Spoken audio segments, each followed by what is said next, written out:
Have you ever felt this way?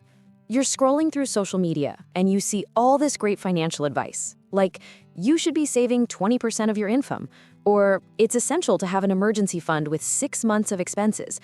And all you can do is quietly scroll past. Maybe you let out a little sigh and think to yourself, that's easy for you to say. I'm just trying to make it to the end of the month. It can feel like that advice is for other people, living in a parallel universe that you'll never get to visit.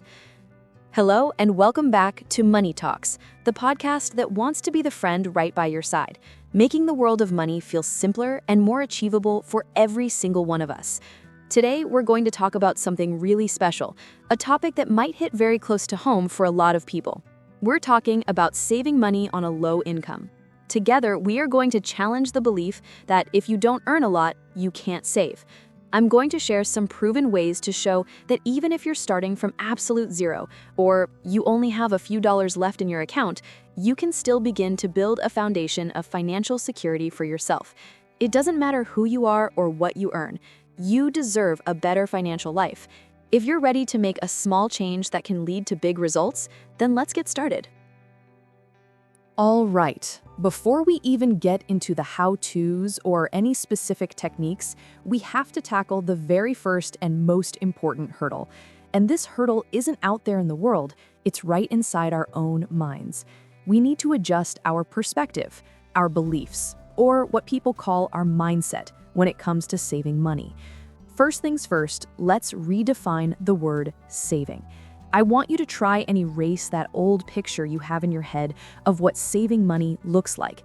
Forget the idea that saving only counts if it's a big chunk of money, like $100 or $200 at a time, because that picture is exactly what makes us feel defeated and think that it's impossible for us. Let's create a new definition right now. Saving is about building a habit, not about the amount. That's it.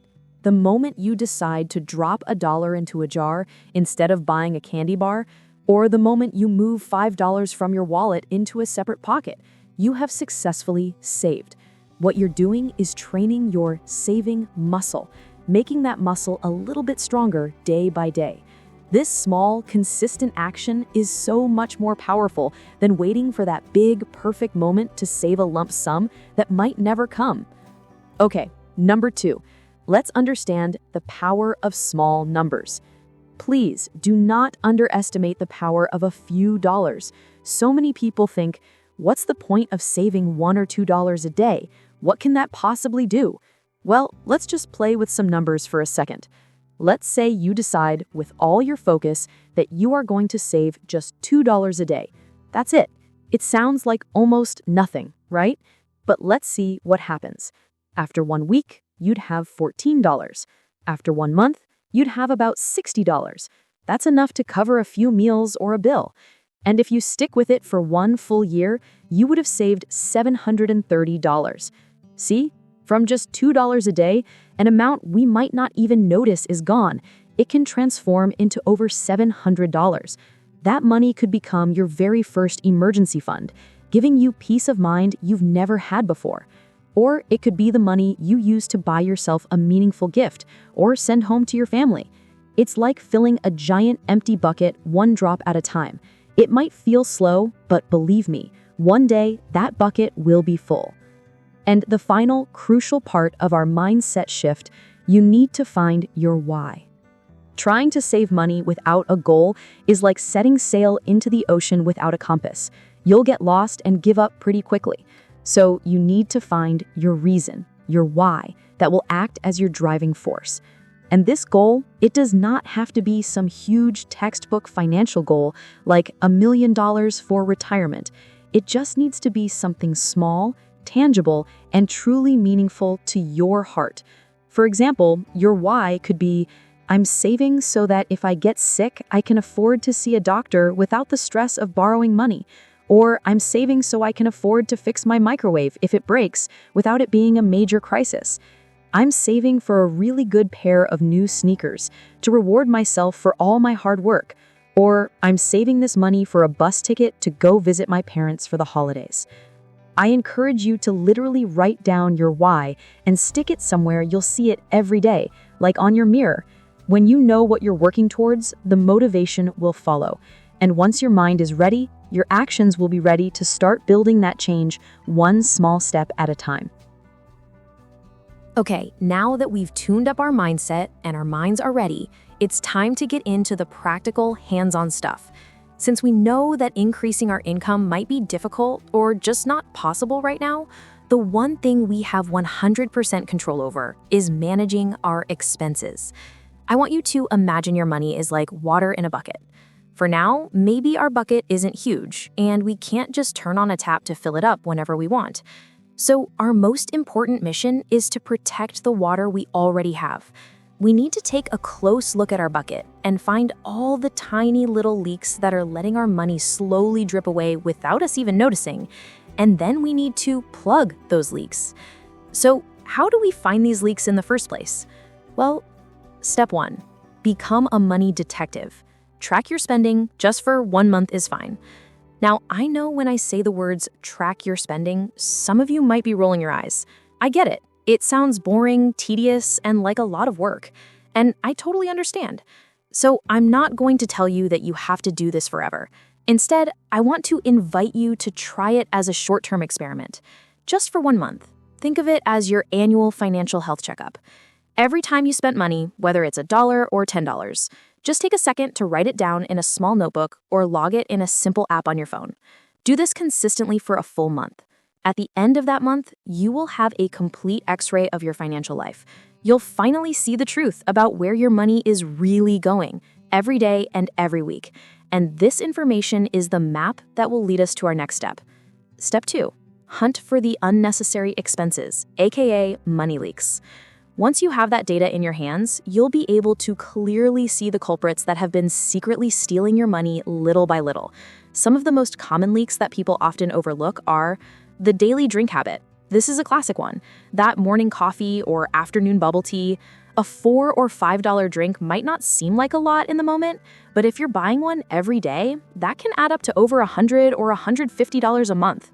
That amount alone could be the start of a serious savings fund. Maybe try cutting back to every other day or brewing your coffee at home. The savings can be huge. Those sneaky little fees. Have you ever used an ATM that wasn't from your bank and gotten hit with a $3 fee? Or what about the annual fee for a debit card on a bank account you barely even use? These tiny fees feel insignificant, but over the course of a year, they can add up to a surprising amount of money. The forgotten subscriptions. This is another huge trap in our digital world. The streaming services, music apps, or other online subscriptions that you signed up for months ago but haven't actually used. They are still quietly charging your card or bank account every single month. I highly recommend you go through your bank statements and do a subscription audit. You might be surprised by what you find. And the cash out counter temptations. This is a pure psychological trap.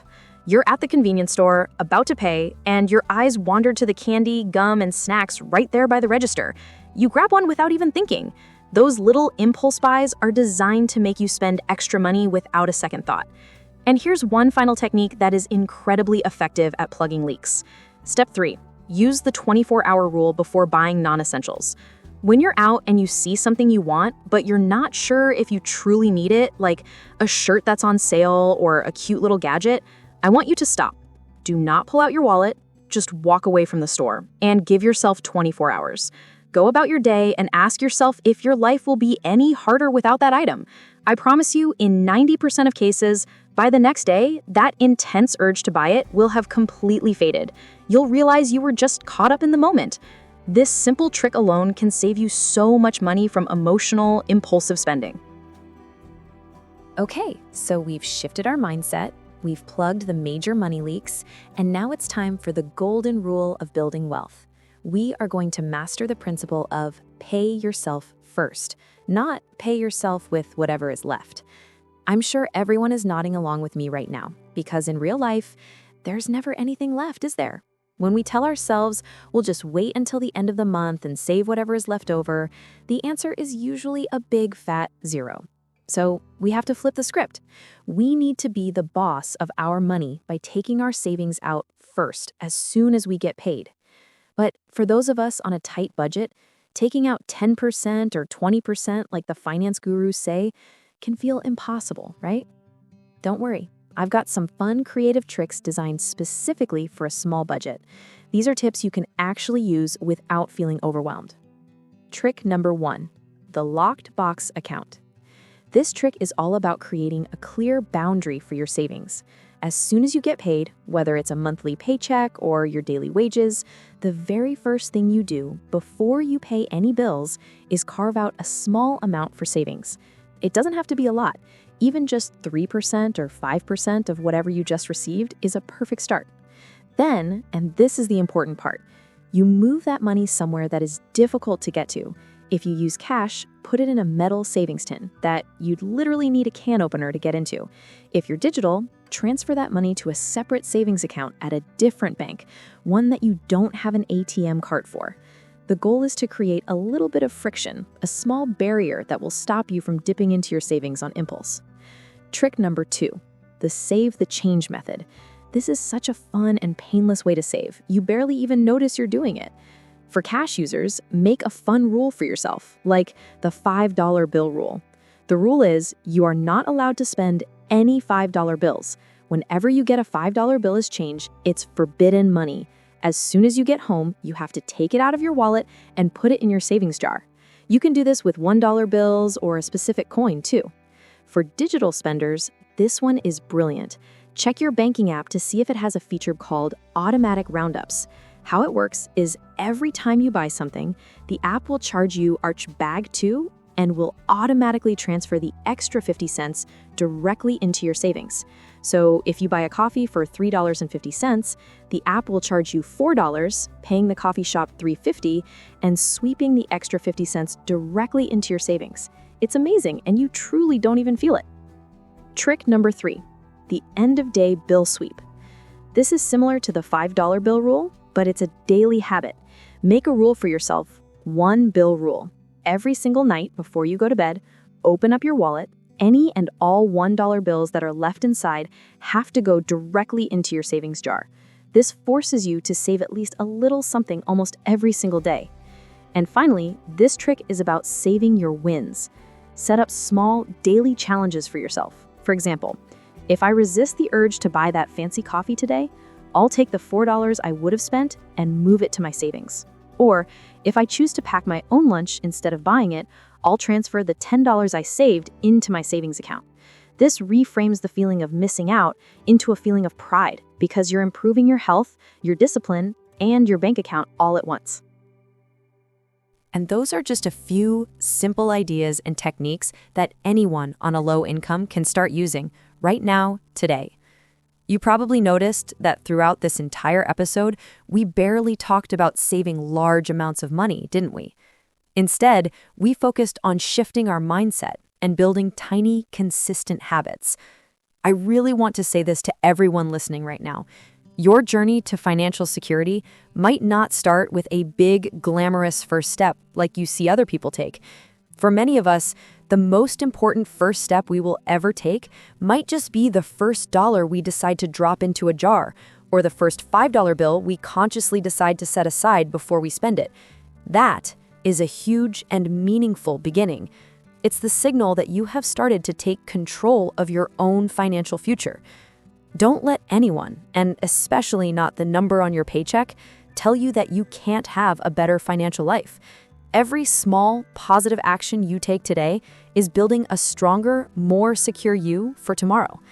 I hope this episode has felt like a friend, giving you a little bit of encouragement and a spark of hope. That's all the time we have for today on Money Talks. And please, don't forget, you can do this.